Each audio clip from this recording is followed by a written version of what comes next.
I'm a current buyer. I do all the marketing for VX Sports. So it's basically a family business. How the beginning, how it all started for us, I started working in a sneaker store in '93, doing stock sales and then some. My brother was the manager of the store, and he was in '97, he was 22, decided to open up his own sneaker store. And from then on, once he opened up his own store, we just, I went to his store, created that, and then we just built the business. And to this day, we're 21 years in business now. And it's a rough thing. It's probably the hardest thing to do on your own type of business. But as long as you put in the effort, you put in the work, everything comes solid. You get to see it flourish from the beginning. So I wrote some notes, so I lose my place. Congratulations, by the way. Thank you very much. Like I said, we opened up in '97, our first door. 2 years later, we opened up a clothing store directly next door to our store, because just what goes with shoes comes with clothing. So we saw that trend happening where there was a lot of people didn't just buy sneakers; they wanted more. So we opened up a clothing store, and then in that same year, we opened up another store. So to present day, we have four locations. And it's just knowing the trends, it's really knowing what's happening in the market for footwear. And if it's something that you want to do, like it started off early for me because I was 13 when I first got my sneaker job, and to this day, I still enjoy when the delivery comes in, cracking open the box and seeing what I just got. It's like a surprise. Oh, we just got these new Jordans or these Air Force Ones. And it has to be a passion. If it's not a passion, it's not an easy job to do. It's something that's super hard because it's a 7-day-a-week job. It's not a 9 to 5. It's a 12 to 12 job. I constantly hit Marty on the sides when it's 9, 10 o'clock. Yo, I need this done, artwork and whatever we're working on the next project. And it's just constantly thinking and constantly trying to push it forward and figure out what's the next thing happening. Because as in footwear, style and fashion goes like this. What's trending today is not trending in 6 months to 12 months. So if you're not ahead of the curve and if you're not saying, okay, wait, this is not working anymore, you need to shift. As I said, in '99, we opened up a clothing store. I want to say in 2002, clothing sucked. It was bad. People they didn't really care about the clothing. They got dressed from the feet up. They looked at what they put on their feet first, then they made their outfit. And there was that white tee era where everybody only wore a white or a black tee. So you were selling a $5 t-shirt instead of a $60 hoodie. But now, present day, it has shifted back to clothing. And it's now people get dressed clothing back to the footwear. So when in around 2002, 2003, that clothing store, we closed it, knocked down, and it was directly next door, knocked down the wall, and made a humongous sneaker store because that was our focus now. It was like, you got to know the times and know the time to shift and change. Don't be scared to say, okay, this didn't work. I had 8 stores last year. We had 8 stores, and like I just said, we had 4. We had to close 4 doors. It's a different market. There's less foot traffic. There's less stuff. People walking in the store and say, okay, let me buy this. Because as we all do, buy from Amazon, buy from whatever website. Because a simple purchase is a simple purchase. You don't need now to walk in the store and say, hi, oh, let me get this. Because now you can find probably a better deal online, which more likely you are going to find a better deal online. So it was hard to say, okay, we're going to close 4 doors, but you know what? It's a reality check. Not everything you do in life is a success. You know what I mean? We've all failed. You have to learn how to fail to continue to grow because you gotta fix your mistakes that you did from the past. So we've learned to understand that's part of the business. Not every idea is an amazing idea. You just have to shift and adjust with the times, especially with the times that are going on now. It is more online. We're all on our phone. I had a customer in my store last week looking at items, comparing the prices on his phone, just to see if he'd find a better deal on his phone or in the store. And you have to fight that, you know, and as we come to adjust, we figured out that now it's not just selling an item to you. You don't want to buy a shirt from me. You want to experience the shirt from me. You want to experience the sneaker. You want to know that there's a story and a platform of why I'm selling you this shoe. You know, sometimes things sell out, you don't even get to buy the shoe. But if maybe you got the shirt that came with the shoe, it's like, okay, I got this because it had a story behind it. There's a storyline behind the product that you just bought. So it's now, I've come to call it retail theater. More or less now, I'm giving you an experience. You know, where me and Marty right now, like we're working on a project together right now that I'm more trying to give I'm creating a pop-up shop where it's going to have memorabilia and old school ads and stuff like that. So when you're buying the shoe, you're going to relive, it's a retro shoe, but you're going to relive that retro moment. You're going to come and, oh wait, now you're going to see the connection. And you may not get the sneaker because it might sell out, but you may get the poster that came or the shirt that was created for that, and you'll live the moment. You'll say, you know what? I bought this day. You'll remember, like even me, I just picked up my package for the $5 bike tour for tomorrow. But you know what? I bought the shirt that had the day and the year that's saying, you know what? So when I get older and I put that shirt on, I'm like, you know what? This was from this day, and I'm going to remember it.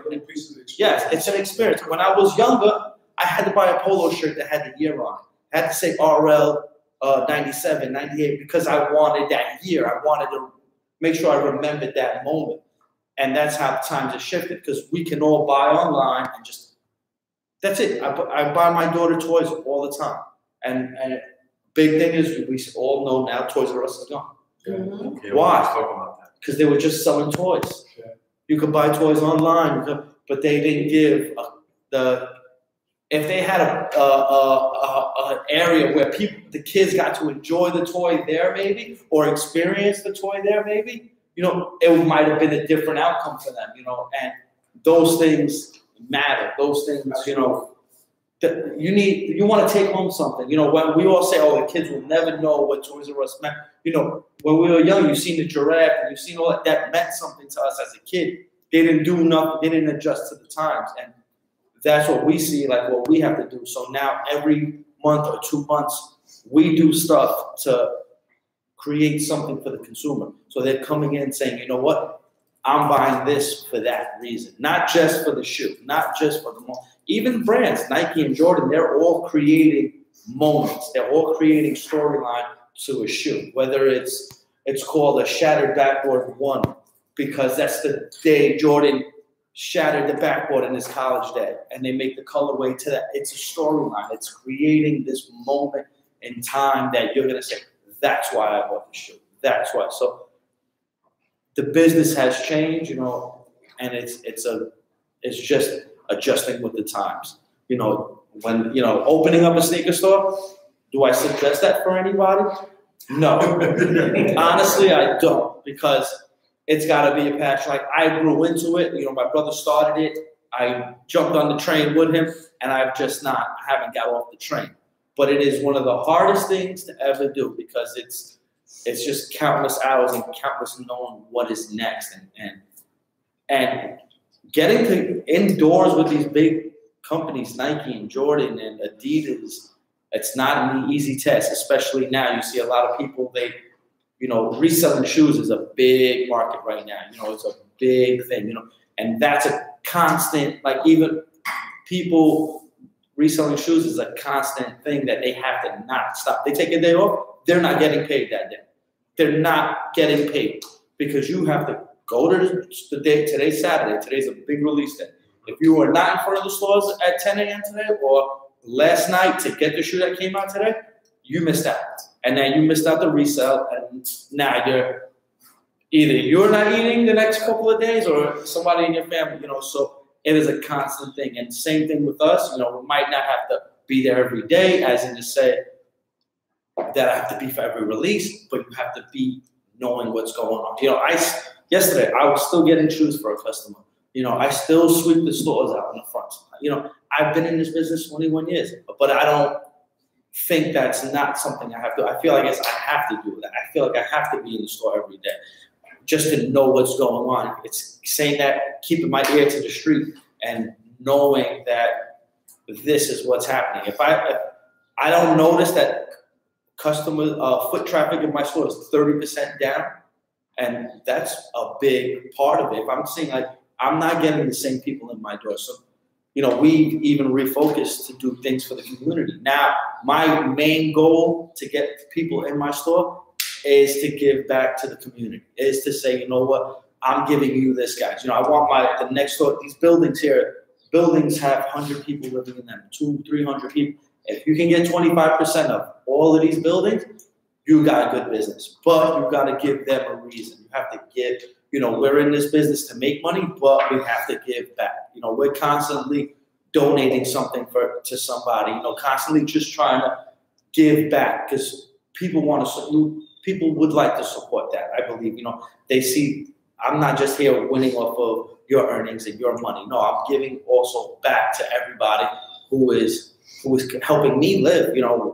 We were at one time 80 employee company, and I realized, we fed those 80 people plus their families, and it trickles down. I have to feed my family and my brother and everybody else. We have to live and earn in this environment. So it's about giving back to the people that support you.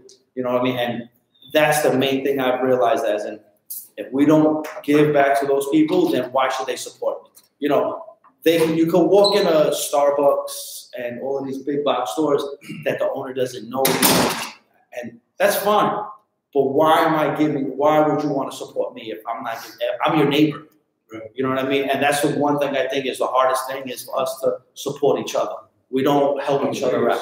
We're going to help the big guys. We're going to give our money to Nike and Jordan, but they don't know who the hell we are. They don't know. So it's that idealism that I'm trying to if I might not have to tell my customers directly, like, this is what I'm doing for you to come and give me your dollar, I'm just trying to, put that in to say, you know what, I gave them back. So the day they say, you know what, I need a pair of sneakers, or I need a book bag for my student, or I need for my kid, or you know what, they're going to say, you know what, let me stop over there. Let me see what they have to give and support them because they're local. And instead of going on Amazon and just buying something, just giving back. Giving back is like our main key.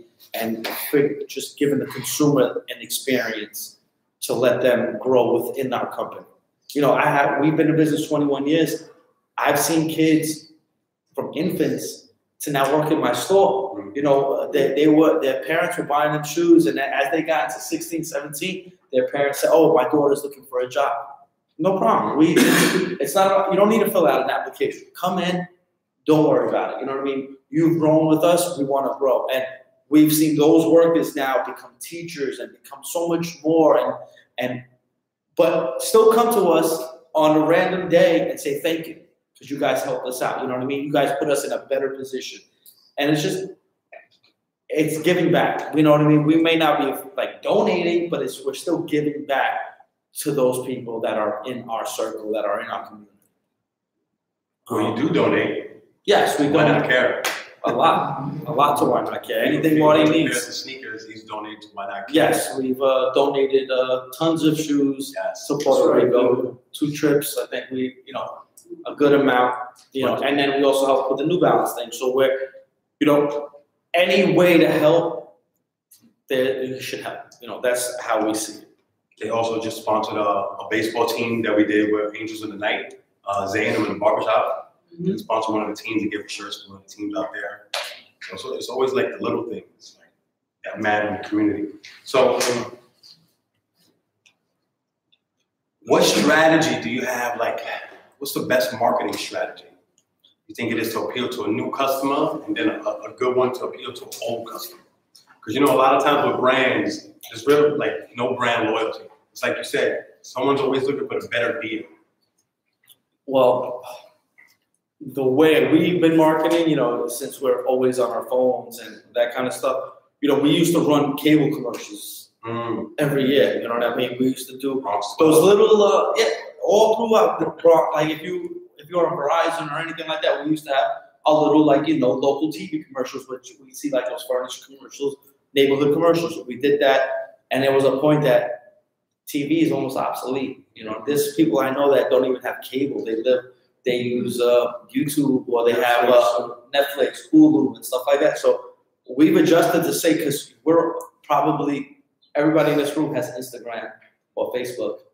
I run ads on Facebook and Instagram. That's it. I'll take $300 a month, $400 a month, and say, you know what? Let's run an ad on Instagram.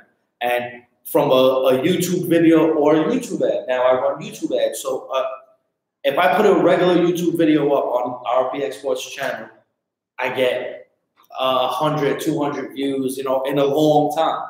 If I ran my last commercial on YouTube, I've gotten over 20,000 views, you know, and that's from $200. Just one time, $200, and it ran. So I run social media ads now. That's my goal, you know what I mean? And we shoot our own videos. You know, the brands can provide you with content. They can provide you with videos and images. But now we just passed March, so it was called Air Max Month, Air Max Day. We shot our own Air Max video, you know, where I had a pair of Air Max on and I switched to another pair, just the evolution of Air Maxes. And I've gotten so much response that Puma stepped to me and said, we want to do a commercial with you. We want you to produce the commercial, and we'll pay you to do the commercial. And that wasn't even the objective. It was just more of like, you know, we want more brand help, you know, from the brands, but it was just saying, you know what, we want to promote, but we want to promote a little different. We don't want to use their video and their movement. We just want to give, and we've created more Bronx merchandise. You know, we're based in the Bronx, so now I just make Bronx hoodies, Bronx t-shirts, more localized stuff that now the people in the community are like, oh, I'm going to buy a Bronx hoodie. I want to buy that because that's from that store, and that's why I'm buying it. So, and they saw that, and now, like I said, I got Puma coming to me, you know, and hopefully now next week we shoot a Puma commercial. Hopefully with that goal, somebody else wants to jump on board. And it's a small investment, but it's getting us in the face of thousands of people. You know, we got 20,000 views on YouTube, maybe I think 15,000 on Instagram. You know, so that's 30,000 people locally and nationally. So now my website, it helps my website. You know, I'll maybe get a few more orders on the website, and I'll get a few more people in the door because they saw what is happening inside. You know, it's no more people. We don't watch TV. We shoot it on YouTube. We don't watch TV anymore. You know, and if we do, we DVR it. We fast forward through the commercials, and it's done. You know, so marketing is that, and giving back to the community. What I was saying before. What Marty just said, like in terms of social marketing and how popular it is increasing the past couple of years, like what have you done with the BX brand sport to increase like social interaction? What do you mean, like as in, like saying, like, you know how a lot of brands, they create apps and stuff to like for customers to come and interact with them. Like, have you done similar stuff like that? Not that talk. Part of that is very expensive, like that multimedia interaction when you're coming in the store and you know, I went to a Feli event a few weeks ago, picked up the shoe, I put it on the shelf, and it gave me a whole story of the Feli, where it came, the whole everything. Those things are a little bit more expensive on that. It's what we do, is our social media, you know, on our Instagram, and that just really being direct to our consumer. Because again, this is a world of, you know, this market is so large, you know what I mean? There's so many different levels of it, from your boutiques to your neighborhood stores to even your Foot Lockers and Foot Action, that our focus is our neighborhood. That's our focus right now. You know what I mean? We love to sell. I love to, when I get an order from Baltimore or California and stuff like that, because I'm like, okay, we're reaching different places. But my reach is really, I can touch you guys. That's what I want. I want you guys are next to me. I want to support you guys and give it that, because we're so caught up in our phone that interaction, that human interaction is leaving us. We're not getting that. So it's us creating, you know, last year was our 20th anniversary. We in August we gave back. It was August, so we gave back 100 school bags. We gave out 50 pairs of sneakers. We had we made 500 pizzas to the community and gave them out for free. We had a line for 5 hours for people to get pizza. You know, we got people's sneakers cleaned. We had a cleaning station. So if you had sneakers, you bring them in, clean them. You know, giving them a service to people. You know, because that's our new thing. You know, not everybody has money to buy sneakers every month. You know, sneakers are $200, $150. You know, and if you're a sneakerhead, you probably buy 2, maybe 3 of those a month. You know, and that's expensive. That's almost rent. So now we're trying to give back, and we've had Jason Mark come to our store and clean people's shoes. Come in, you see the check, sit down. We're going to clean your shoes for free. You know, because now we just cleaned your shoes. You may have another month or 2 months of life in that sneaker. So you're about to say, you know what, I'm not going to wear it no more, and I don't want to get, you know. So it's creating things like that as a consumer experience. You know, it's really making them experience something that's going on in our store. So I grew up in Soundview. Okay. So I practically lived in that store, and they were on the way. Like I was always like I would go to the website, and I was like, okay, if they had an app, it'd be a little bit more convenient. Yes. You know, that's where we're trying to grow to that part. But you know what I mean? Again, like, you know, being a small business, you know what I mean? There's steps to those things. You know, we don't have an app, but we have the website where you can order. But then there's also limitations, you know, because you can't sell Nike online. You know what I mean? Because Nike's the only one, or you get the approval. So there's those limitations that we have. But like in Soundview, last Saturday we had we released a Big Pun 20th anniversary sneaker.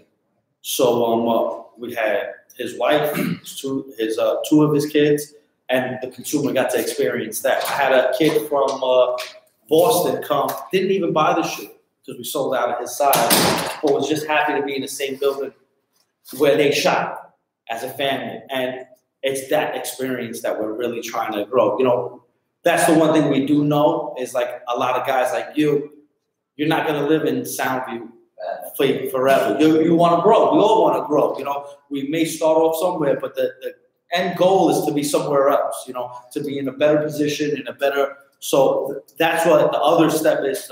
What we're trying to focus on also is like get you guys to still feel that, because a lot of our customers move to Florida. I get emails all the time saying, "Oh, I'm here. Can you ship?" You know, we sell goods, but it's just a certain amount of goods online and that kind of stuff. So how did the Big Pun event come about?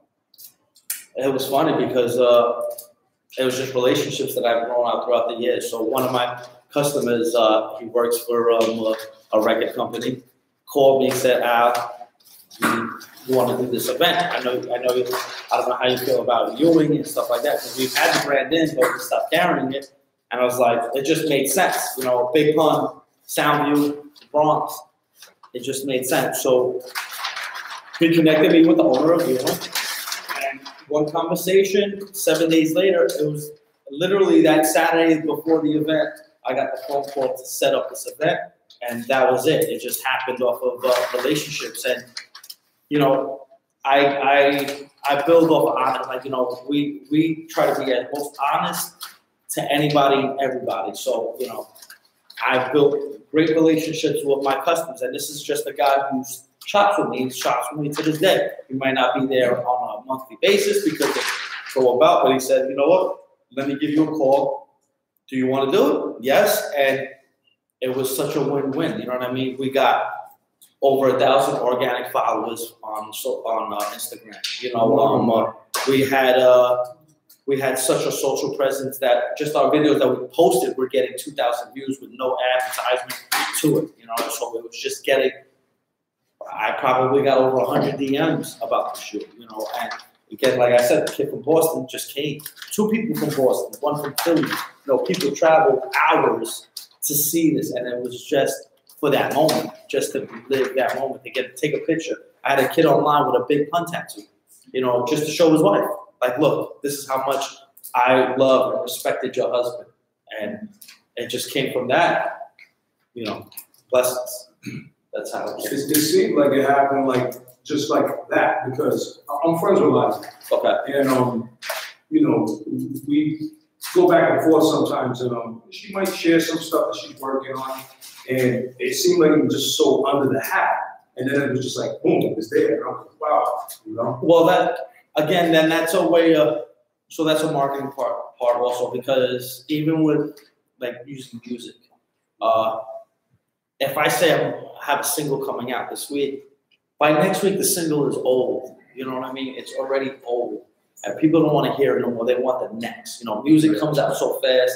Even shoes, you know, whatever shoe came out this Saturday, trust me, they're already on to next Saturday's release. They don't care. Absolutely. So, with the whole marketing is like, you know, there used to be that timeline where people would say like, you know, we needed 2 months to promote the item and 2 months to like, but it's not like that anymore. And 7 days is your given thing. So when it happened that Saturday, that Monday, we released an image of the shoe, and that was it. It happened on its own, organically, and it blew up.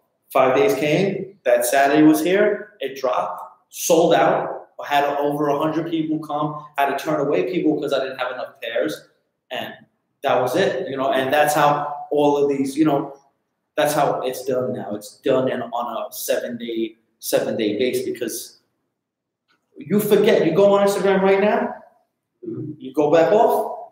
When you go back on, and 5 minutes later, which we're all gonna do, you already forgot what you saw.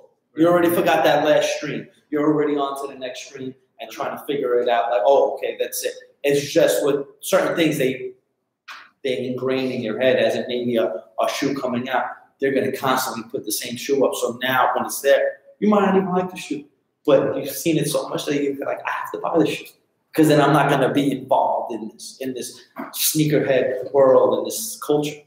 Yeah, I learned that last year when I was working on the festival that I told you about, when I did the Lower East Side United Festival. I was promoting it like to Facebook and Instagram. I didn't put up stuff in the community to the weekend before. The weekend before, we put up flyers all over the place. The next weekend, we had 1,500 people show up. Just off 6 or 7 days of promotion in the community. And even with this, I took that same concept. And like, I'll put it to the Lower East Side page, but I'll post it up on Wednesdays, like 2-3 days before it happens, so it's fresh. So it gets boring. It gets boring to people that they saw 3 months ago, and now it's finally here. You get bored with it. We consume everything instantly. We need it now. We don't want to wait nothing. The only thing that I think still has that is movies, because there's no way you can go see the movie unless you physically go there. So that build up. That's the only way, but everything is now. We have to live the moment. So let's say I was going to open up a sneaker store, right, tomorrow. What's the first 3 things I should do? Well, you need a lot of money. a lot of money. You probably need over $250,000 to even start, because you got to figure out the space, your build out. You need accounts. You know what I mean? And these brands aren't giving you an account if you don't have good credit, if you don't have money in the bank, and it's hard to even let them see who you are unless you've created a buzz. So if it was today, say you wanted to open up, you would have to be a reseller, in my opinion, and build your own buzz to make the brand say, I need you, not you need the brand. You know what I mean? Before, you know, when we opened up, it was like, we needed you guys. It wasn't a resale business. It wasn't and we got lucky. We worked for a sneaker store in Queens. And, you know, when my brother decided, he knew the rep because he'd seen him in the store before. And it was relationship based. You know, okay, we met him. He's trying to do his own thing. They gave us like, okay, you know what? We'll try you guys out. We'll see if it works. But that was the 90s. Things don't happen like that. Now, if you're not creating your own following and that to that nature, then it's not going to work. You know, you would need to create your own social presence to say, okay, I'm Marty. I'm opening up my own sneakers. So he has 250,000 followers on his own with nobody's help, created his own movement. And now I've been in business on my own without no brand help. And I've created this. Now you have something. So now when I knock on Nike's door, knock on Adidas' door, like, this is what I have. Do you guys going to work with me? If not, I'm going to continue to do what I do and continue to sell your product without you guys. but they're gonna look at it like, you know what, we need to get behind him because he has this following, an organic following that is doing well. He's creating his own movement, his own flow. So that's the basic thing. I think opening up a sneaker store is creating your own thing, not what the other guys do. Yeah. Finding your own lane and doing that. And don't be, there's going to be a lot of rough nights, a lot of nights you might not sleep, you know, but it's still going in that direction and not giving up on that. So a lot of times in business, they say, don't mix business with family. How are you guys able to be successful in that? God bless. That's what I say, you know what I mean? Like, I literally, you know, it's 4 of us. I have 2 brothers and a sister, and we all work together. All 4 of us, every day, see each other nonstop. But it's that exact thing you said. We don't mix business and family. You know, where I work, I have a job to do. I've gotten ripped by my brother countless times because I did the wrong thing. You know what I mean? You know, when we started, it was 97. I was 17. I was a knucklehead. You know what I mean? In my early 20s, I love to go party. I love to go to the club. I love to drink. And I love to do all of that stuff. You know how many times I didn't wake up in the morning? You know, I'd be running an hour late, half hour late, and my brother, he would leave me. We all lived in the same house. He would leave me, go to the store, and I'd have to get in my car. And I'm like, why'd you leave me? He was sleeping. You know, and it's that reality of saying, you know what, when I punch in, we're not brothers. You know what I mean? We're workers. We work together. And again, like I was saying before, we need this to provide. You know what I mean? We don't work for anybody. We work for ourselves. If we don't do this, I can't pay the rent. My brother might not be able to pay his mortgage. I might not be able to buy groceries this week. You know, we need that. So it's that part that leaves it all aside. It's like we got to come in. We all have a job to do your job, and that's it. Get the job done. And at the end, we get to enjoy it. You know, I see my brother we work together, and even on Sundays, I'm going over his house, or we're all going meeting at my mom's house with the kids to enjoy life now. You know, it's that part of it. So we see each other all the time, but even on my off time, I see them. Even on my off time, we're going out to eat together because that's when we get our family time. You know what I mean? We get the work in because we're at work, but on the off hours, you know, we all want to spend time with our families. And, you know, we've all grown and had a good relationship. You know what I mean? It's not like we all hate each other. There's moments that we all probably want to hate each other or strengthen each other, but, you know, now as we've grown up, that's all to the side. You know, all that fun stuff is just a moment. This is reality. We need structure. So collaboration is an important part of running a successful business. Did a feel of collaboration? How did that come about? Again, relationship. A kid from Queens that I knew from the neighborhood, you know what I mean? Like from a friend of a friend that he started working at Fila, and he was handling collaborations. And it was like, yo, we want to do a small project. I opened up a new store, and I gave him my idea, my concept, and everything like that. And so let's try it. Let's do it. And created a whole moment. The day was it was a great day. You know, we released the Fila Original Tennis in our own colorway. I never thought I'd have my logo on a sneaker before. That was like, you know, a dream of mine, and it's still a bigger dream of mine to like hopefully do it again and do it with other brands and other companies. It happened. We had a great event in store. Had like an 80% sell through on that day. And it was just a great experience, you know. But again, it's relationships. It was all me being who I was and not being a shady guy or just honest, straight to the point, cut and dry. You know, we have brands now. I have Nike coming in our store to show us product pre-line 2019, and they come to us because we tell them the truth. If it's garbage, we tell them it's garbage. A lot of guys don't want to say things aren't nice because they're scared what the brand is going to do to them or tell them. Like, you know, they want honest feedback. These companies need honest feedback. But if you're sugarcoating it, you might not really like that. But you're saying, oh, I like it because you don't want to hurt the brand. They don't want it. They want truth. They want to hear what is going on. They want to know reality. And like I said, Nike's been to my store 3 times in the last month and a half, for my opinion. You know what I mean? And we're a sneaker store in the Bronx. We're not 40 stores, 100 stores. You know, we know guys who have over 100 stores down south, but they're coming to us asking for our opinion because we're keeping it real, I guess. Any questions? Have you found that honesty has burned you before? Are you keeping it above that line? Sometimes, you know what I mean? I think the initial, maybe like if you were to first meet us and you just told us something and we really didn't like it, and you know, there's times when they'll hand us a shoe and we're like, no, it's horrible, it's garbage. And they're like, why are we coming sometimes too abrasive? But then as time goes on, they'll understand like, okay, maybe it was garbage. Or maybe he was being honest and everybody else wasn't. So at times, when I think it all comes back, we've never really gotten anything to say that, oh, what we have said hurt us. You know, so it's been okay. You know, we're 21 years, so I think it's been okay for us. They always say honesty is the best policy. What do you look for in collaborations? Like, what would make you want to collaborate with a certain company or a certain brand? So, you know, again, I've grown up in this industry, you know, from when I was 13, 14.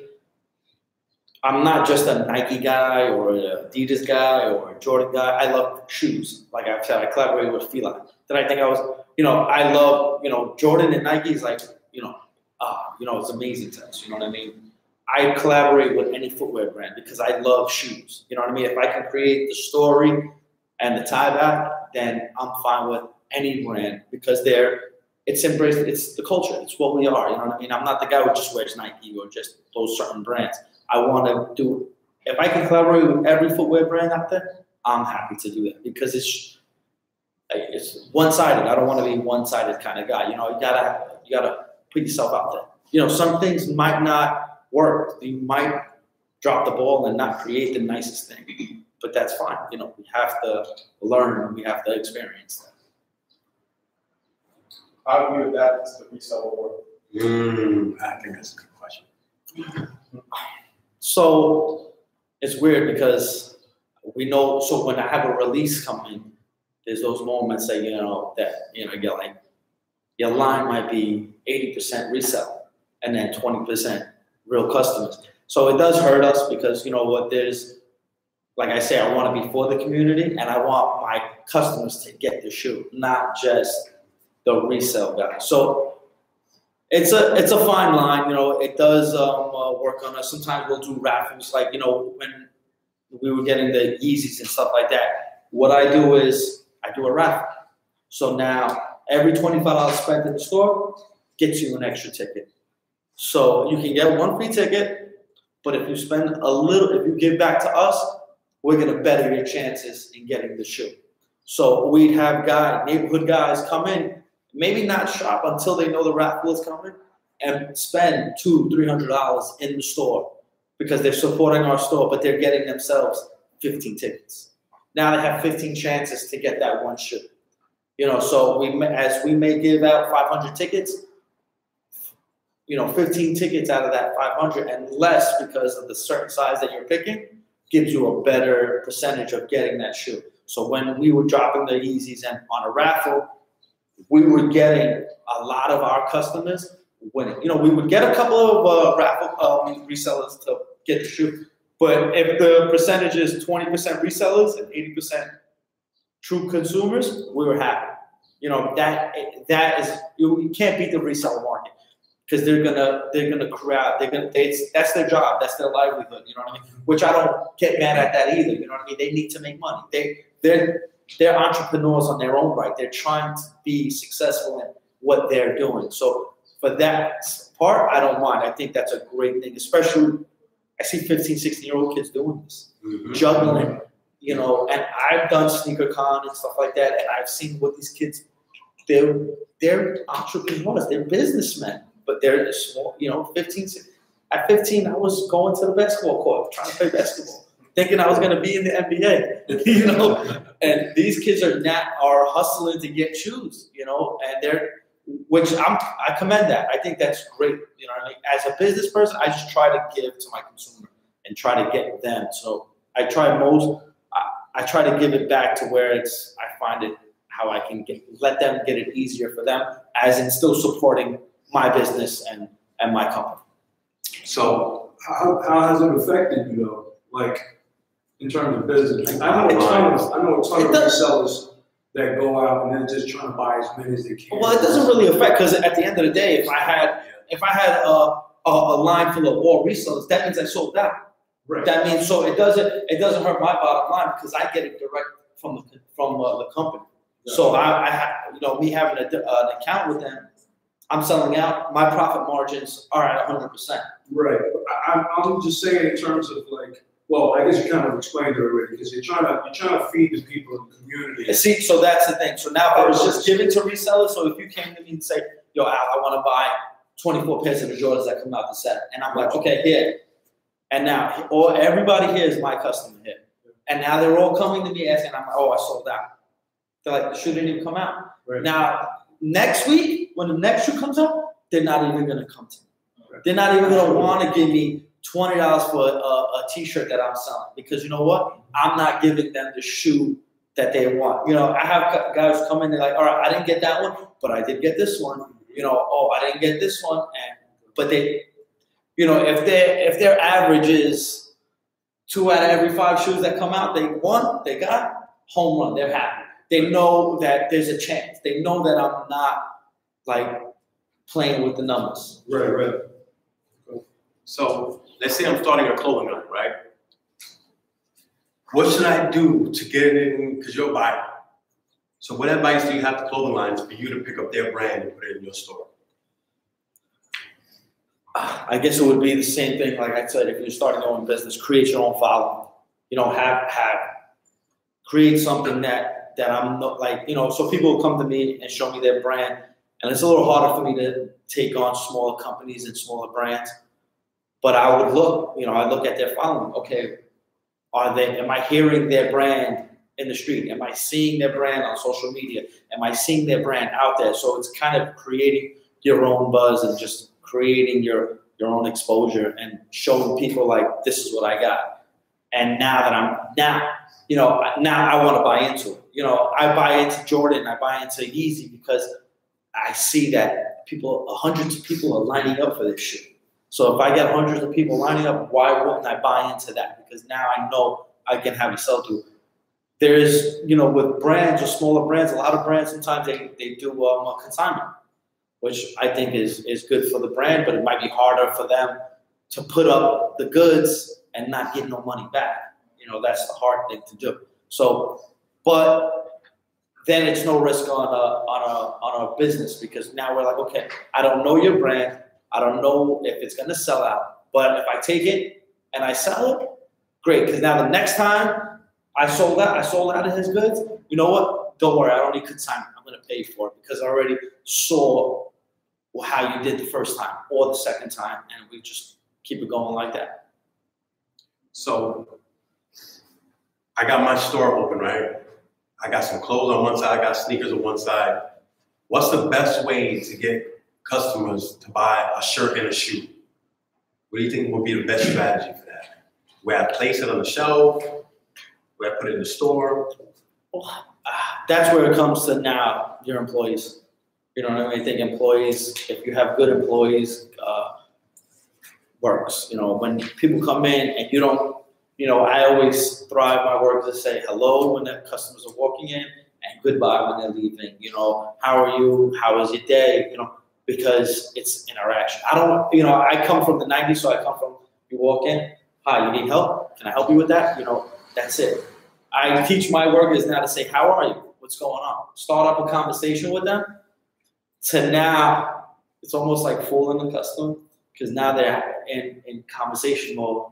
And oh, you like those? Oh, wow, I got this to go with that. And then they hook you in by that way. Because now we're having a friendly conversation. We're not really, I'm not really selling you anything. I'm just conversating with you. And then it becomes relationship. People, I have people who walk in every day just to say hi, you know, in the store, like, hey, what's going on, guys? And they'll stay in, almost like barbershop talk. They'll stay in for 20 minutes and talk about what next shoe is coming out and what's going on. And by the end of the time, you know, you probably sold them a shirt or a pair of socks or, you know, whatever else. And they're going to come for the release to buy the next thing. So it's building that relationship to the customer, but also just not saying, hey, oh, what size you need in that?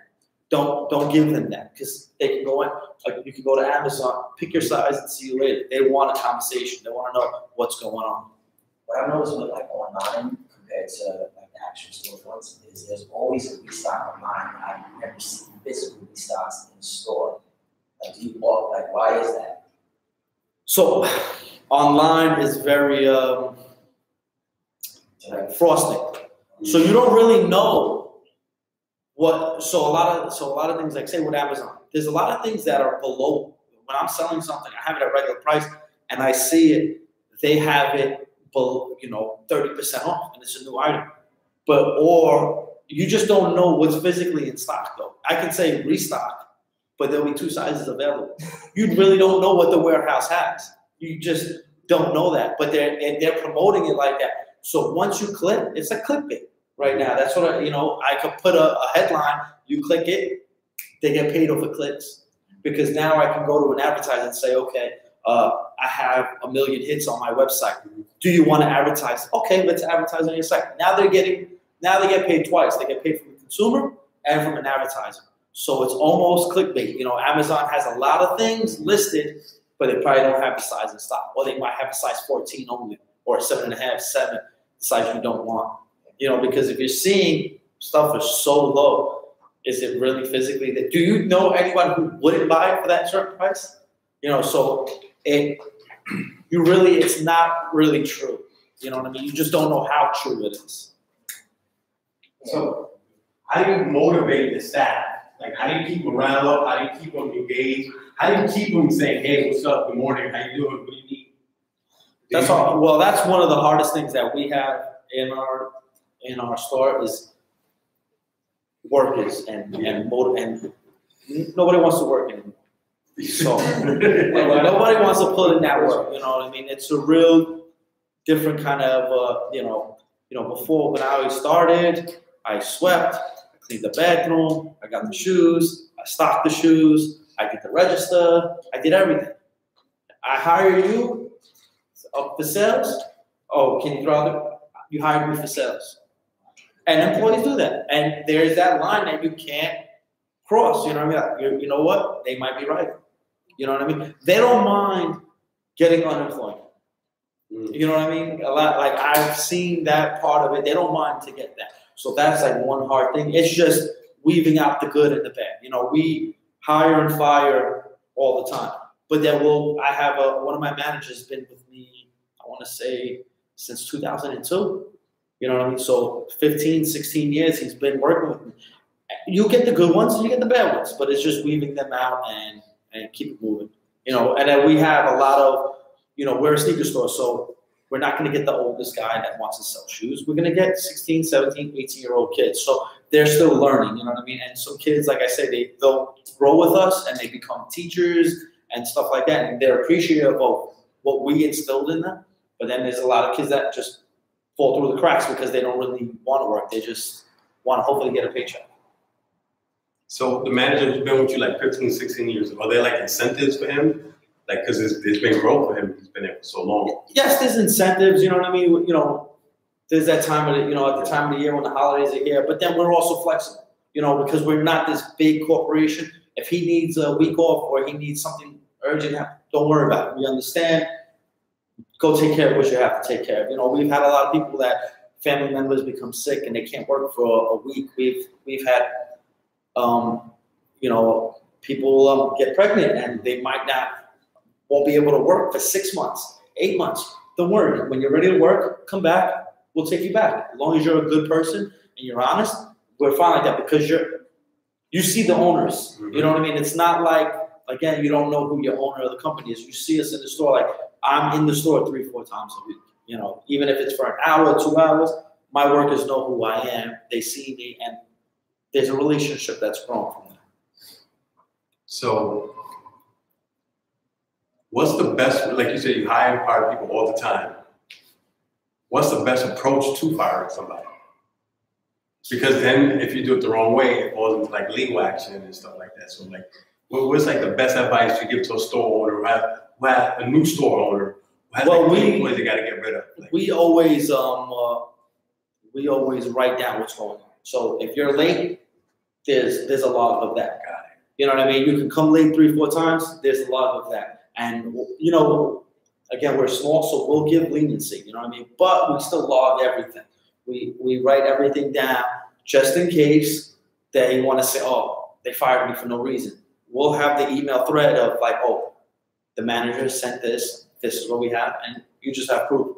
You know, but then there's not to say you don't want to, you're not being nice, but there's also like, you know, just don't take it. We don't want to take that. You know, if you're here for us, we're here for you. If you're not here for us, then we don't need you, and we're gonna move on. We're gonna part ways. But like I said, they're 16, 17-year-old kids. Sometimes, most of the time, they don't even care. They're like, all right, get another job. See you later. Do you offer what's it called? Internships? No, at the moment we don't. You know, with internships, it's a little. Interns can't sell items. Interns can't. You know, that's our main goal is to sell goods. So an intern is free work, but you can't give free work if they're making you money. So there's all that red tape. Another one is how do you track inventory? Like what system do you use to track like what sneakers are sold, what sneakers? Well, the POS that we do use is called Run It, yeah. And it's a real-time inventory. So goods come in, they get inventory, they get received. We send out the goods to all the stores, and it gets tracked. So once you scan the item, it comes out of the inventory, and it's all real time and just it's in the moment. Even our website is created that way. So if the store sells something, it comes off the website. So there's no confusions or problems with the sales. If you're position with Nike and also relationship with Nike, can you demand more sneakers than expected from the stores? No, not really. They dictate what you get, inventory, what you get, you know. Again, like when we say, you know, Jordans and Yeezys and stuff like that, you know, I could probably sell 200-300 pairs of them easy.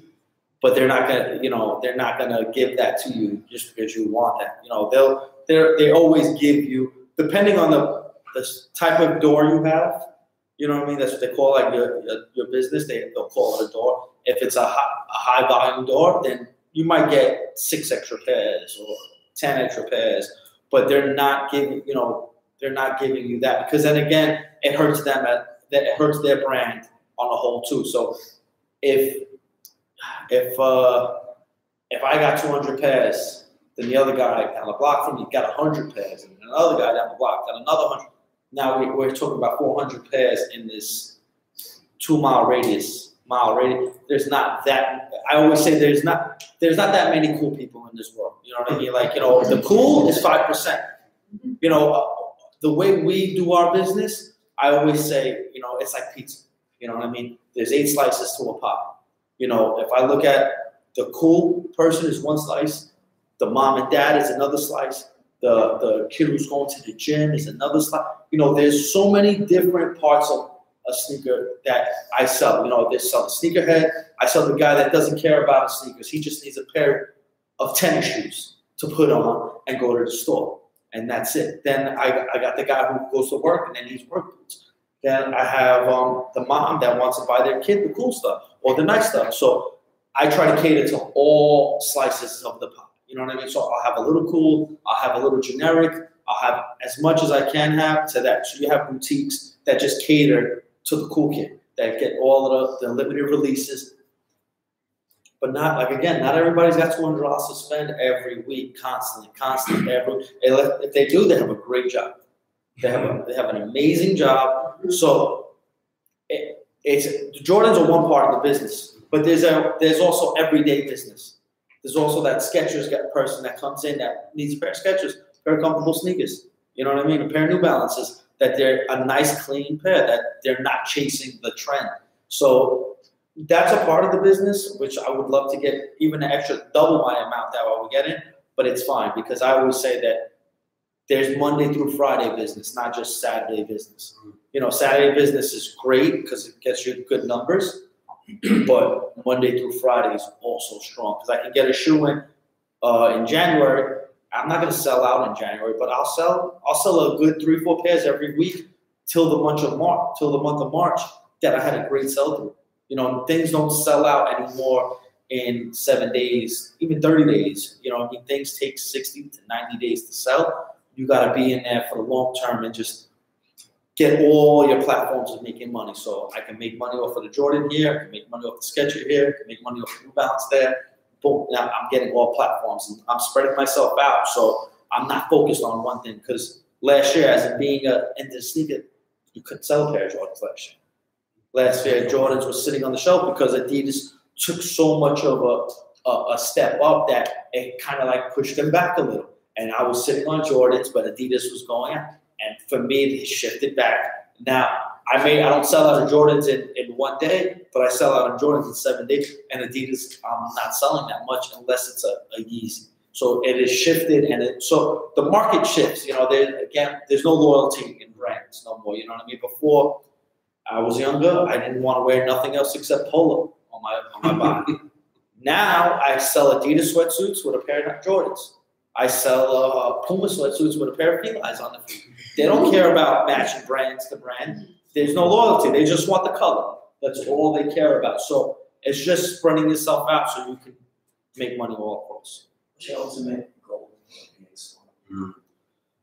Well, like me collaborating with these brands, for me, it's that, and then being respected in this industry as a you know, I may not be the biggest retailer, but I want to walk in the door and you know, okay, that's being exposed.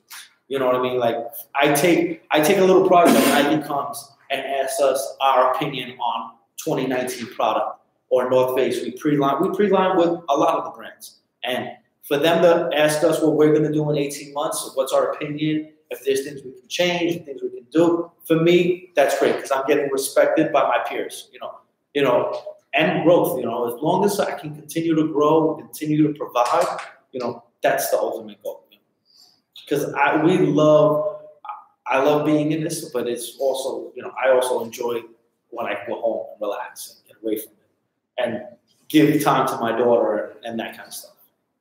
Yo, how much of your business is based on like trendset products versus like, you know, the Monday to Friday, like mom and pop shops?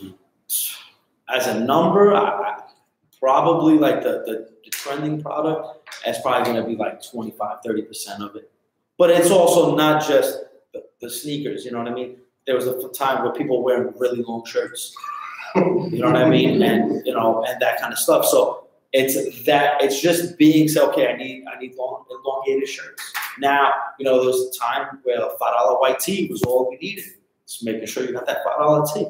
You know, hats. There was a time I had hats that were a killer. But, you know, it's just knowing when to shift and jump on these trends, but also having day-to-day product. You know, because all of us, we all wear sweats. We all wear, like, you know, that kind of clothing. So it's having your everyday stuff and then having a nice stuff. You can't. So if you jump into all the trends, then what happens? So there was that jersey. So in early 2000, I want to say 2002, 2003, it was a jersey phase. We all had Mitchell & Ness jerseys. We all were doing that stuff. I remember that those were $300 jerseys that I had in the store. That wasn't cheap, you know what I mean? And there was a moment we had maybe 200 pieces in our store, you know what I mean? When it stopped, it hurt because it was like, I'm buying, you know, if a jersey costs $300, I spent $150 on that jersey. So I was selling jerseys at $100 now. So now I'm taking a $50 loss on 100, 200 jerseys, whatever the amount is. You can't go too deep into trends because trends hop on and hop off. You know, but like I said, they were wearing long T-shirts a year and a half ago. Now they're not doing that. You know what I mean? A small part is doing that now. You know, there was what was that brand? Ed Hardy. Oh, how many guys were wearing rhinestone shirts at that time? When it died, when it dies, it's done. It's done. You're not accepted in your crew if you're still wearing an Ed Hardy shirt or something like that. So It's just knowing it, seeing it happening, and getting off before it happens. You know, that's what I learned with the jerseys. You know, we saw that happen, and we weren't ready for that kind of shit. You know, that we took a hit, and it takes time to get out of that. You know, and if you don't have the like if you don't have the bank or whatever it is, the patience to get out of it, then you're not going to win. So it's knowing for me, that's what my main thing is in the store now, is knowing what's happening in 6 months, knowing what direction we're going to go and where the business got to go to keep growing and not just fall wayside. How good do you rate the predictions you've made so far? Lately, we've been pretty good, you know what I mean? Lately, you know, again, what we've been trying to do now is my consumer experience. Now I've been trying to give something back at least every 2-3 months and creating a moment that the customer can remember. You know, we got to sell goods day to day. And I think, you know, what you said, you know, you used to shop at our Soundview store and you still check our site to say, you know, I'm seeing, that is right there. That's proof right there. You know what I mean? Like the guy knows we got stuff. We're good guys. And I still want to give it to you instead of the other guy. You know, and so it's more or less making you want to shop with me, making you say, okay, I like those guys. They're not that bad. Let me give them some of my money. What are the top 3 things that move in your store? That move? Yeah, so if I'm starting my shop, what's the top 3 things I need that are going to continuously bring me income? Well, Jordan is always great. Jordan helps. Sweatsuits have been a great thing for me right now. Like apparel, like I've said before, you know, we were a footwear store. We saw a change and we went to more apparel. And then we saw that market change. So now then we went back to footwear. But even right now, it's becoming an apparel. You get dressed from top to bottom, not bottom to up. So we've been focused on a lot of apparel, a lot of lifestyle brands, and just getting that kind of stuff in the door where now people are saying, okay, you know what? They don't chase every sneaker release because they can't afford every sneaker release, but they'll buy an outfit that can keep going on. So how much percentage of business do you get from selling Timberlands in New York? Well, in the winter seasons, it's great. But the problem with New York right now, we haven't had a real winter. You know, this year was our winter went a little longer. This year went long. It's freezing. No, this year was cold. But past years, it hasn't you got very little snow.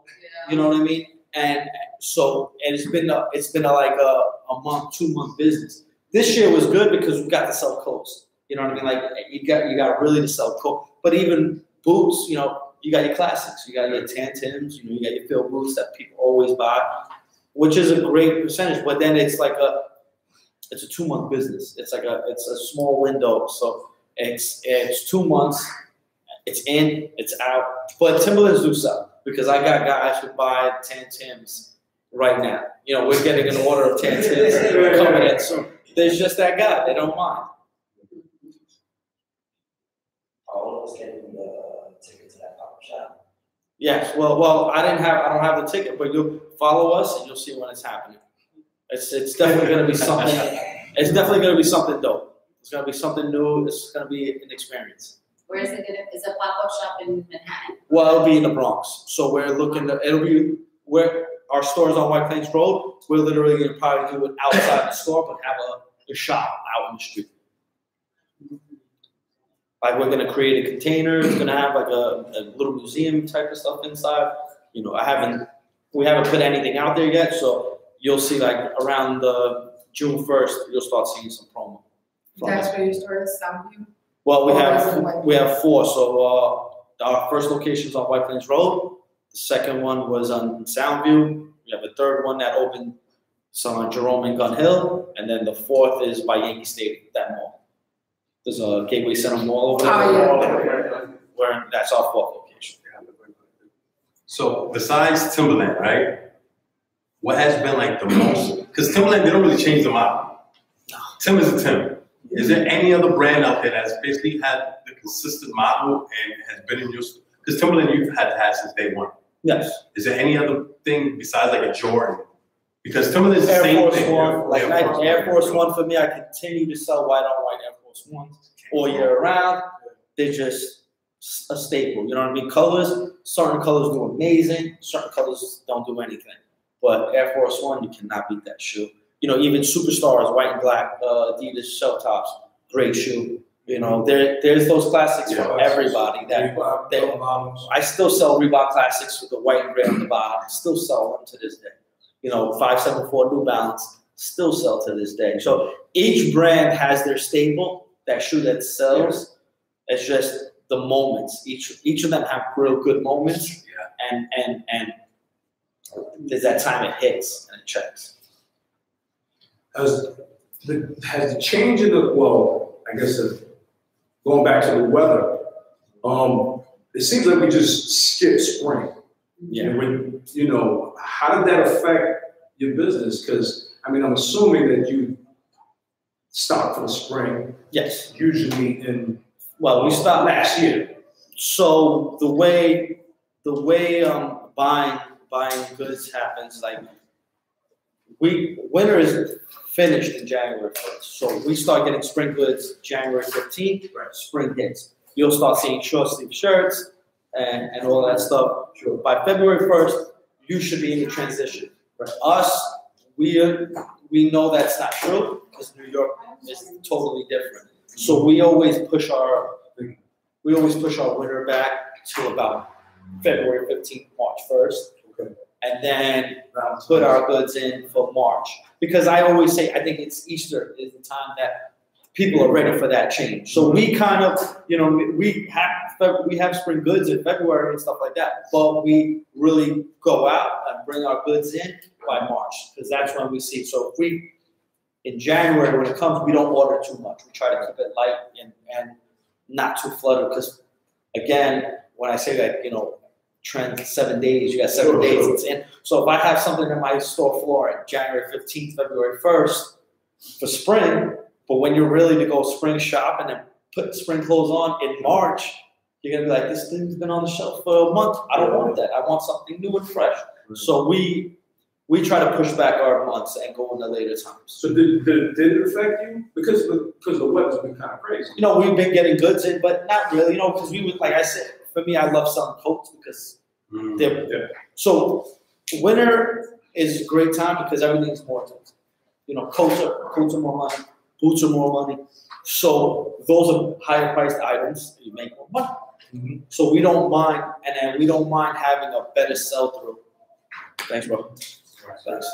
We don't mind having a better sell through with our winter goods and getting that stuff out of here. So that helps. You know what I mean? And spring and summer, you're wearing t-shirts, less expensive items, shorts.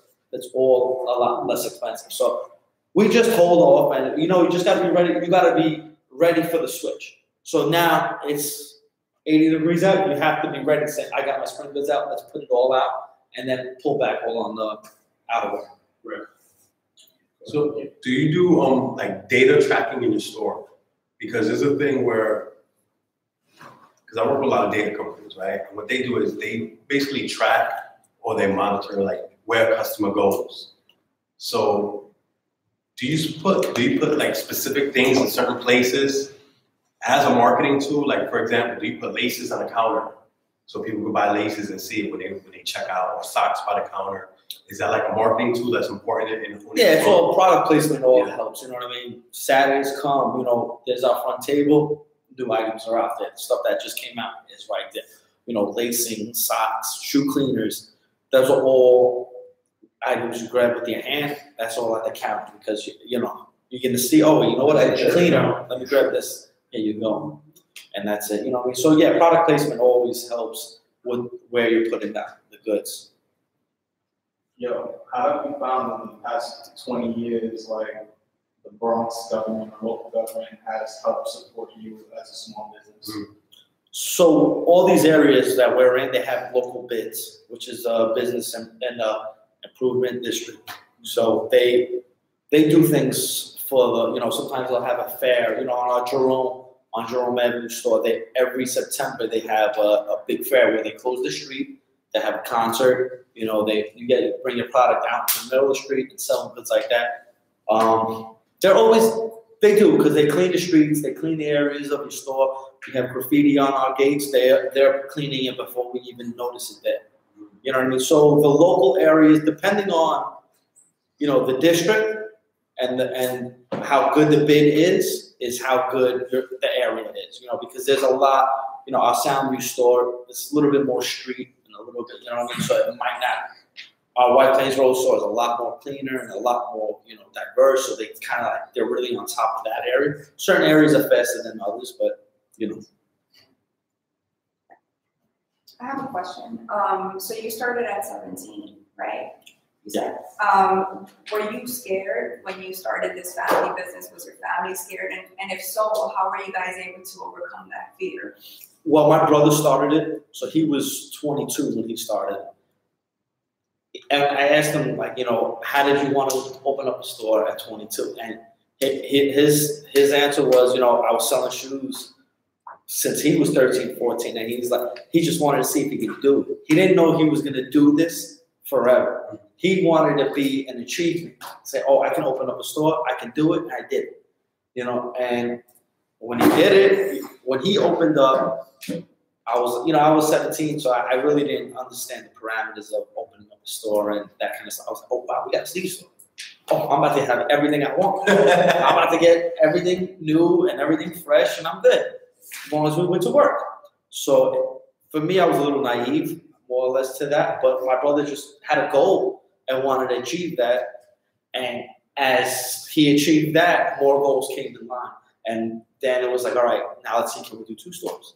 Can we do 3? And then it comes to me, now my goals are like, can I collaborate with these major companies? Can I create more of a following and create, you know, where the store has this big following? People want to do what we say. You know, we can dictate, if I can dictate certain type of fashions and certain type of things, you know, I'm happy. When I see a kid wearing a Bronx hoodie or a Bronx t-shirt that I made, I'm the proudest. I'm like a little kid. I'm like, yo, I made that and he's wearing that. I made a 15-year anniversary hat, BX hat, and I seen a guy wearing it like 2 weeks ago, and that was 6 years ago. And you know, that's a moment like, yes, that's all. For me, that's my goal. You know what I mean? Somebody wearing my shirt, I'm happy enough for that. That means I impressed him that much. If I can get the masses to now gravitate towards that, then it's an ultimate goal. So you mentioned before, it was very difficult for you, certain times, right? During those times that it was difficult for you, for your family, what were you able to do to kind of like refocus and get back on track? So last November, we closed our 4 stores. You know, and literally we closed 2 stores in 1 month, 2 stores in the month after. Rough. Even to this day, it's still rough and shocking to me that we closed 4 doors. You know, it's just knowing how to stop the bleeding. You know what I mean, and moving forward. You know, don't think as a total failure. You know, there was you mess up, you get back up, get back on the horse, and push it forward. Because if not, what's next? You know, I don't want to sit there and lay over and die. I want to, you know, keep pushing forward. So it's more of just pushing myself forward and not saying I'm going to lay down and just take it. You know, it's figuring out that why we didn't work with those 4 stores and fixing that with our other 4 doors. So how important is an online presence to a company like the flagship stores, brick and mortar stores? Well, we have to be there next to the big guys. You know what I mean? There's no more just having a store in the street and people walking in. If you're not creating the following, you know, and having a following, an online presence, and people seeing that, okay, you know, you may not have the 1 million followers that Full Out or whoever else has, but if you have your presence there, and it's getting that, it's getting your community and your peers that are going to support you. But you have to be there. There's definitely, I even say if you have a little store, a candy store, I think you need that kind of stuff just to create a coffee shop. You know, a coffee shop needs their own Instagram and stuff like that, just to create that buzz. Why is your coffee good? You know, even if you're taking a picture of a different flavor every day, putting it on your site like this is our new coffee, it's something new, it's something fresh. You know, I mean, everybody else does it, so you have to be there. How do you guys? There's 4 of you, right? Yes. And there's 4 stores. Yeah. How do you guys divide by store? No, we all work in the office now. We have managers in all locations, you know, but we just, like, I do the buying and marketing. My brother who started the business handles his books and all of that kind of stuff. I have another brother who's we call him the transporter. He's in charge of moving goods between store to store every day. And then my sister, she's part of accounts payable, you know, and it's like that. We all our desks are 10 feet away from each other, and that's that. Looking back over the past 21 years, is there anything that you would change in terms of how you conduct the business? And I wouldn't change anything. You know, I'm actually like happy where we are. You know, I would like to be a little more, but I think we're in a good space. I think we're growing. You know, we've always wanted that best product and hottest things in the store. We always kind of, you know, when we first opened, we weren't getting the hottest stuff that was coming in. We weren't getting the quantities that we liked. You know, we was like, you know, we would get shortchanged. You know, we weren't getting those numbers. But we were like, you know what? The time will come that they'll realize that we're a presence. And I think us being in the Bronx, I think we're one of the top retailers in footwear in the Bronx. And for me to say that area is, if I'm not the top 3, being in the top 5 of the Bronx, that's a big area, and a lot of retailers in there. I'm happy with that. I think we have a good presence there, you know, and hopefully if it can go further to say, okay, I'll be a top 10 retailer in New York, amazing, you know, because New York is a humongous place. So I just focus on my area and try to build it, and then make everything else an extension for that. So you have a whole year to sell one product, right? You got 3 options: Dada, Lugs, or Skechers. Which one are you running? Skechers all day. Skechers all day? All day, all day. Skechers is a great product for me. I know who they are and what they are, but there's the consumer for that. There's that guy. They're gonna take, not the guy, but a female. You know, my mom loves Skechers. You know what I mean? My sister loves Skechers. They're not putting those shoes for fashion statements. They're putting those shoes on to wear comfortable sneakers. They work. Yeah, that's it. They're on their feet. They need something comfortable. They don't care about name brands. Again, that's why I say the cool is only 5%. Mm-hmm. The cool is 5% of this world. Everybody else, they're not chasing the date. They're not on their phone every Saturday to see what shoes coming out. They don't care. They don't know. They walk into a sneaker store. Oh, I'll take that one. Thank you. It fits. It's comfortable. It's not tight. See you later. What's the most? So any other questions? We're about to wrap up. What's the most popular item that you feel you've, most popular item? I mean, it would be in terms of sales. It would be Jordan and Nike, because, you know, so when the whole Adidas came into play, you know, and started making noise with Kanye West and all of that, Nike and Jordan is 65% of our business. You know what I mean? If you look at our store on a whole, 60% of my wall is Nike. So when that hit came, it was like, and people didn't want to buy Nikes and Jordan, I only have 35% to sell you. That's not covering bills. So that hit, it was a reality check. You know what I mean? It was like, okay, get a little bit more diverse. Don't have everything with them. Don't give them everything. Spread yourself out, just in case. You know, there's moments that Jordan is rocking, but when the moment is not there, I have New Balance starting to pick up steam. Or Adidas is picking up. So now I can say, okay, you know what? I have a little bit. Okay, I'm not fully invested in these guys, so now I can go a little harder over here. Put a little bit more into there. Just spreading yourself out is the key, because we felt that with Jordan. When Jordan would sell out on a Saturday. Okay. So if I had 24, 36 pairs sell out in one day, that's amazing. And that's with a Nike account? Yes, that's amazing. But then when the kid don't want to wear Jordans no more, and we're in such a non-loyal team area time right now, that what are you going to do? So you got to be on top of that.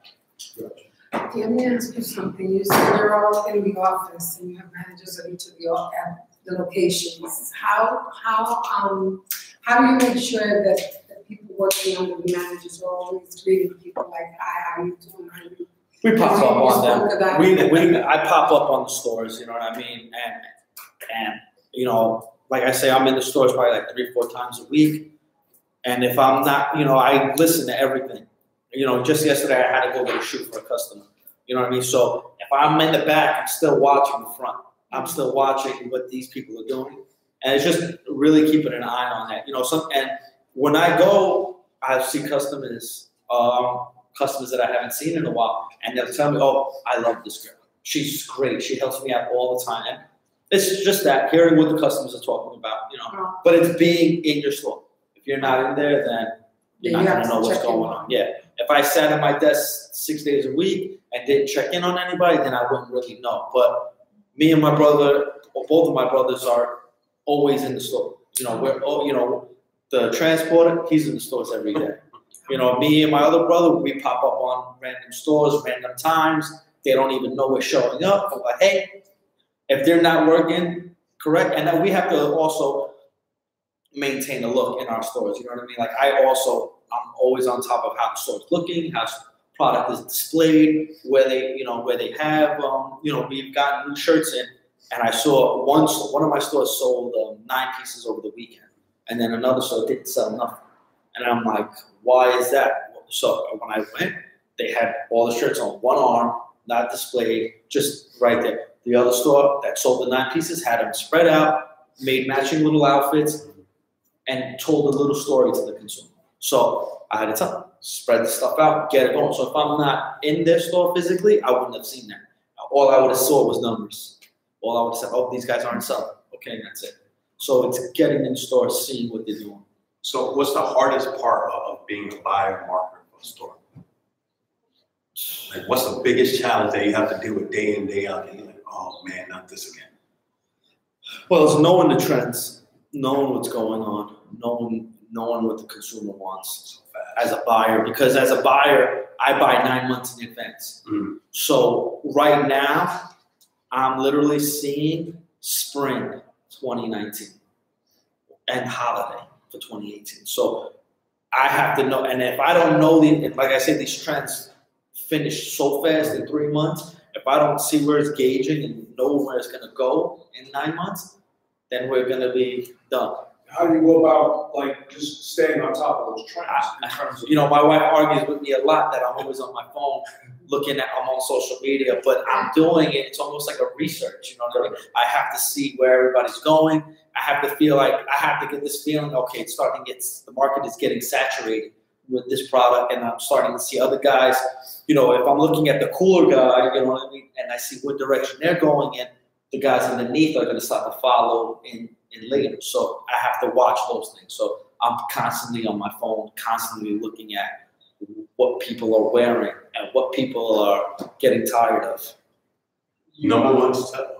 But I was going to ask you, bounce your ideas off somebody else when you think of like a trend, and you're like, I think it's going to be like this. You have somebody that you share that with? Yeah, so, somewhat I do, but not really, because also, like, we're so in different parts of the business, like my brother, and then we have a general manager that they're kind of focused on their stuff. So we'll talk, we'll bounce ideas off each other, but it's mainly on like me. That's my main job, is kind of seeing what's going on, and it's building. So when I present to them, if they're all for it, then I know it. But there's sometimes we have to take a step back. But I'm running ideas with everybody. A couple close friends of mine are big sneakerheads that they need every shoe, so I'll see what they're buying. I just listen. I honestly just listen and watch what the customer's buying, and then I just go for that. It's weird because I'm a buyer, and I'm probably selfish, but I buy what I like. When I'm buying clothes and stuff like that, I see that, I'm like, you know what? I like this, so I want that in my store. I'll create, even the clothing I create is like I'm gonna buy it because I want to wear it. I'm still a consumer. That's the one thing. I'm still a consumer in my store. I still like going into sneaker stores, and we'll go shopping with my wife, and I'll be like, "Oh, let's go, babe. Let's go in here." And she's like, "Why? You know what's in there. You sell this stuff. I just gotta see. I want to see what's going on." And and I still purchase from these stores. So it's being a consumer also in the market for me to be a part of it. Do you have a successful financial role model that you follow, and if so, why? Well, role model, I wouldn't say like that, but there is guys that I see what they do, and I understand, like Kith, Ronnie, amazing. He's a business that's been there for 6 years and is global. He has a shop in Bergdorf Goodman, and is all over the place. Major athletes and stars are wearing his product, and he's a kid from Queens that opened up a sneaker store 6 years ago.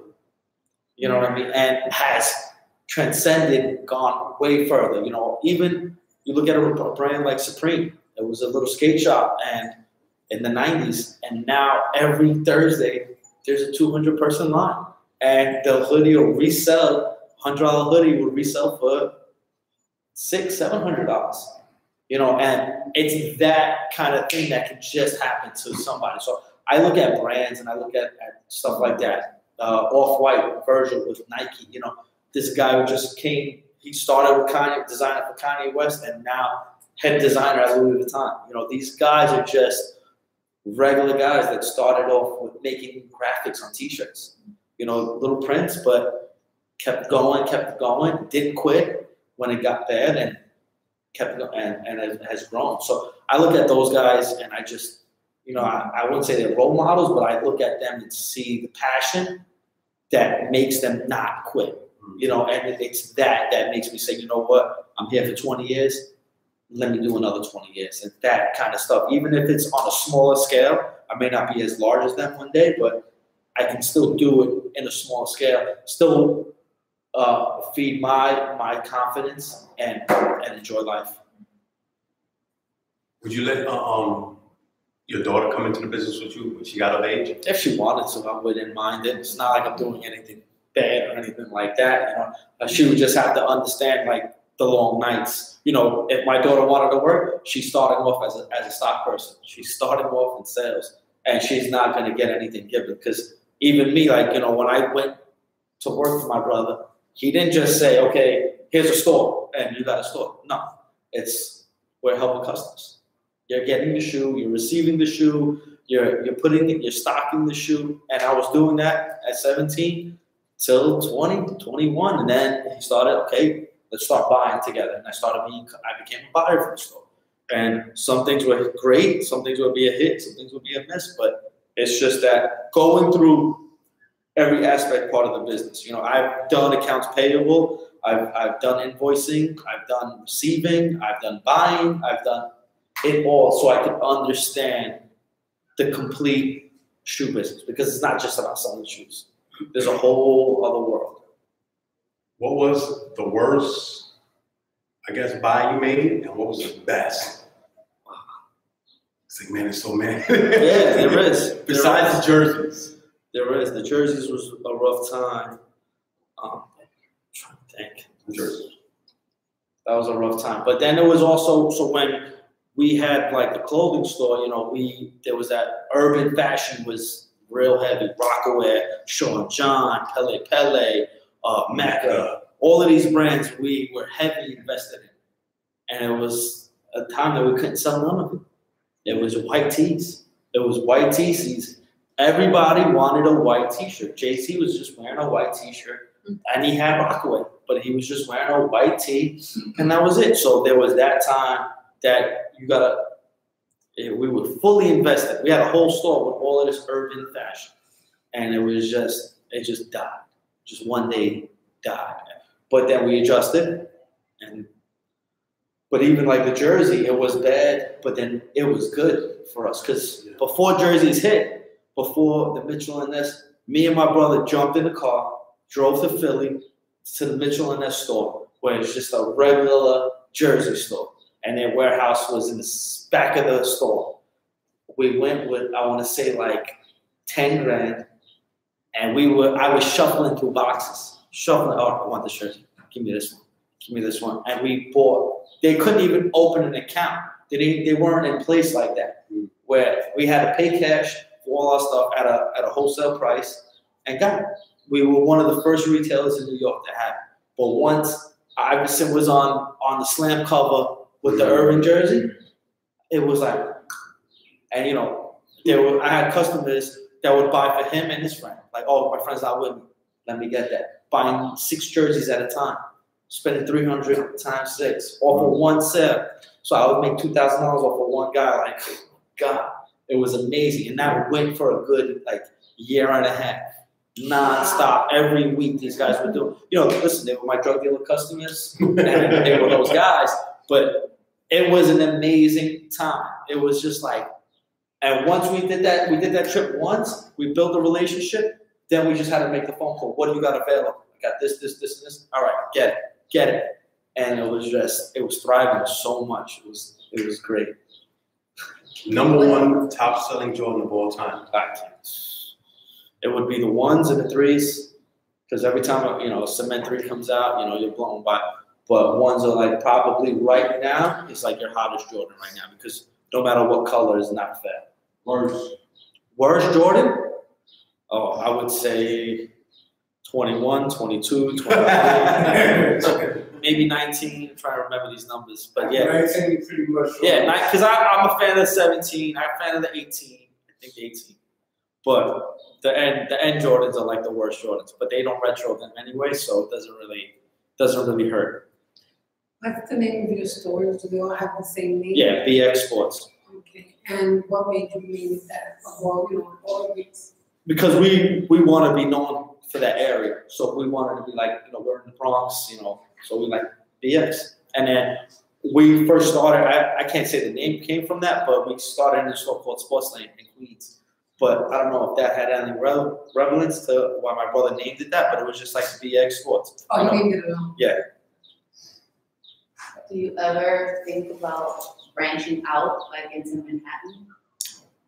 Yes and no. You know, there was a time that we wanted to, but real estate is just like the worst in New York. You know what I mean? You know, you can't afford anything in New York, so it's like, it doesn't make sense. What about any other borough or You know, boroughs. But then we always think like the name? people from Brooklyn don't want to shop in a store called BX Sports. Yeah. We're so borough, like we have, like I'm from Queens, you know, still live in Queens to this day.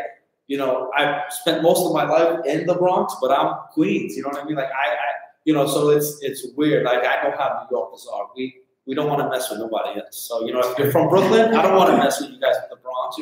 It's just that. But we always thought that a BX Sports could work in another state.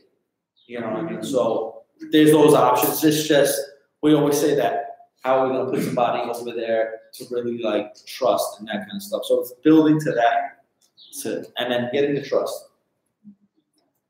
What's trending in your store now? What would you say? Well, sweatsuits are really big. From Like the Nike. it's funny, not even Nike Tech. It's funny because New Balance sweatsuits, Adidas sweatsuits, Levi sweatsuits, all athletic brand suits are selling. How much are you in? They can go from I would say 120 to 250 a sweatsuit, but they're all trending because there's no real footwear and they're wearing all their sweatsuits that just match with whatever shoes that are coming out. Basketball shorts are picking up back again now. People are wearing. Olas came back out. Wow, what? Yeah, Olas are back out. You know, regular basketball shorts like Bulls, Mitchell and Ness shorts are coming back. You know what I mean? So those things are trending back. You know, and then I think Champion is really heavy right now, which is doing great. You know, so on the clothing side, that's what's doing well for us. Stance is a killer for us. They're always good. You know, and I think Nike started that when they had the elite socks. People were loving those. But Stance has done well. Headwear is really not too crazy. You know, people kind of like stopped wearing fitteds and doing more snaps. You know, there was that time where you had to have it fitted on, but now it doesn't really matter. that comes back like every 5 years. Yeah, exactly. Everything is it's a cycle because, like I said, Mitchell and Ness was doing horrible, but we're back in the basketball shorts era, so it's just gonna come back and follow. Jersey slows people's way back into the market. So I feel like To a point. No, definitely to a point. You know, I think the higher price point though are a little still harder to sell because now you're what you would call your swingman. I don't know if you know that was like your replica. It was a replica. Those are now 120. So if a replica is costing 120, your authentic is still 300, 3 something. So replica, but the replicas are better now. So that's taking the place. You know what I mean? So replicas are pretty much. They look great. Yeah. It's the same level as. Almost. Just like we have like we have the replica Mitchell and Ness basketball shorts in the store. They're 125. So if I gave you the authentic, you're spending 175 for a pair of shorts. It's not happening. People are not doing that, you know, especially so the replica looks just as fun. What about women's sneakers, which are like the hottest ones right now in your store? Nike Vapor Max. That's like the hottest thing for women right now. It's the one with Vapor the Max? yeah, it's got the full bubble throughout the bottom. That's like women apparel, and that sneaker is crazy. Like women leggings, and then women Vapor Max. That's what they wear. Yeah, because I think actually when Rihanna dropped the show, I was like, is that really moving? It's like, yes. In the beginning, yeah, women's is a great market because that's like I think it's like untapped really. Like, you know, it's a small market, but it's so untapped because women are on the trend before men. You know, women are always shopping first. They don't wait. They don't wait till it goes. They just want to buy. They don't care. So guys are a little late to it. So, but it's a lot of athletic wear. Athletic wear is taking a big part of fashion right now. What's your favorite part of being in a family business? I actually like seeing my family every day. You know, we have a good relationship, you know, so it's not like, you know, there's not a feeling like I don't have no ill feeling towards any of my family, like, you know, and it's actually pretty good, you know what I mean? Like, it's fun, you know, but my best friend is my brothers. So it's weird because if we're going out, I'm calling them first, like, yo, what are you guys doing? Let's hang out. So I don't see my old friends anymore because we're all working, you know, so I guess because I'm so close to them, that's where it goes from there. That's awesome. That's it. You're very lucky. Yeah, I know. To work with your family. I people tell me that all the time. I'm like, yeah, I know. It's like the hardest thing. You know, at first there was moments, we had times that I'm like, you know, it gets rough, but I think because we're all have an understanding of who we are and what we are here to do, that's why we're good. Yeah. Any final words? Don't quit. If you guys want to do a business, if you're trying to come with your own business, just don't quit. And just keep going. Keep pushing. Don't let setbacks, because like I said, we closed 4 stores last year. And that was the biggest setback we've had ever in our company, ever doing anything. And it didn't phase us once to say, oh, do we need this business? You know, we don't know anything. I'm not going to go work for Con Ed.